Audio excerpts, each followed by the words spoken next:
இல்லை அது நிறைய இருக்கு. இன்னொரு இது இன்னொரு தட்டு போடணும்.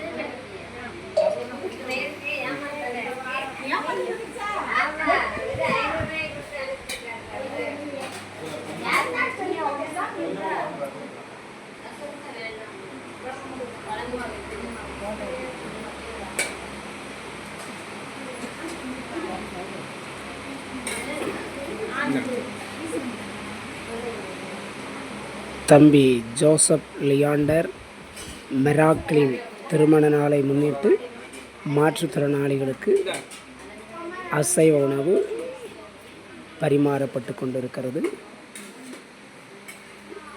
நீங்களும் இதை பார்த்து கொண்டிருக்கிற சகோதர சகோதரிகள் பிறந்தநாள் மற்றும் திருமண நாள் சிறப்பு தினங்களில் இந்த மக்களுக்கு உணவாகவோ உடையாகவோ நீங்கள் கொடுக்க விரும்பினால் எங்களை தொடர்பு கொள்ளுங்கள். ஆண்டவர் உங்களை ஆசீர்வதிப்பாராக. ஆமென்.